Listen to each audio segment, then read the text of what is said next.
প্রিয় দর্শক, আসসালামু আলাইকুম। নির্বাচনকে সামনে রেখে আমরা অনেককে অনেক কথা বলতে শুনি যে কে ক্ষমতা আসবে, কে না আসবে, কিন্তু আমাদের প্রত্যাশা একটি অবাধ, সুষ্ঠু এবং নিরপেক্ষ নির্বাচন। আমরা দেখেছি তারেক রহমান বাংলাদেশে আসার পরে যে গণজোয়ার সৃষ্টি হয়েছে তা এখনো প্রবাহিত হচ্ছে এবং 12 তারিখ পর্যন্ত এটা হয়তো প্রবহমান থাকবে এবং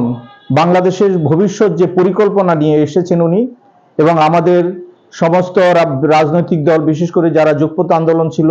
তাদের যে 31 দফা যে কর্মসূচি ছিল সেটা বাস্তবায়নের জন্য এবং শহীদ প্রেসিডেন্ট জিয়াউর রহমান এবং বেগম খালেদা জিয়ার যে রাজনৈতিক কর্মসূচি ছিল, তাদের যে পরিকল্পনা ছিল, স্বপ্ন ছিল দেশটাকে নিয়ে, সেটা বাস্তবায়নের জন্য আমাদেরকে ধানের শীষকে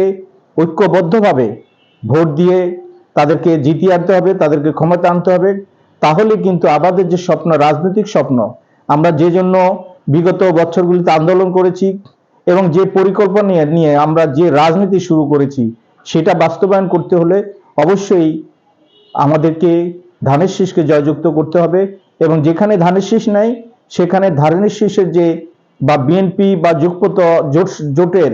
যে মনোনীত প্রার্থী আছে বিভিন্ন মার্কা নিয়ে, তাদেরকে আমাদেরকে নির্বাচিত করে আনতে হবে। আমরা দেখেছি যে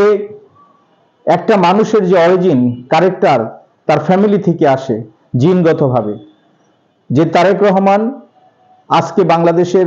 বিএনপির চেয়ারম্যান হয়েছেন, তিনি কিন্তু শহীদ প্রেসিডেন্ট জিয়া রহমানের পুত্র, যিনি বাংলাদেশের ইতিহাস, বাংলাদেশ নয়, আমি বলতে পারবো দৃঢ়ভাবে যে পৃথিবীতে এমন সৎ রাষ্ট্রপ্রধান কখনো ছিলেন না। এবং উনি শুধু সৎই ছিলেন না, উনি বাংলাদেশকে সারা বিশ্বে মাথা উঁচু করে দাঁড়ান করানোর জন্য, বাংলাদেশের মানুষকে অর্থনৈতিকভাবে স্বাবলম্বী করার জন্য উনি অনেক পরিকল্পনা নিয়েছিলেন। আজকে যে আমরা যে গার্মেন্টস দেখি, আমরা যে শ্রম এক্সপোর্ট দেখি, সবগুলোই কিন্তু জিয়াউর রহমানের ইনিশিয়েটিভ নেওয়া। এবং এই যে এখন ধানের যে বাম্পার ফলন হয়, বিভিন্ন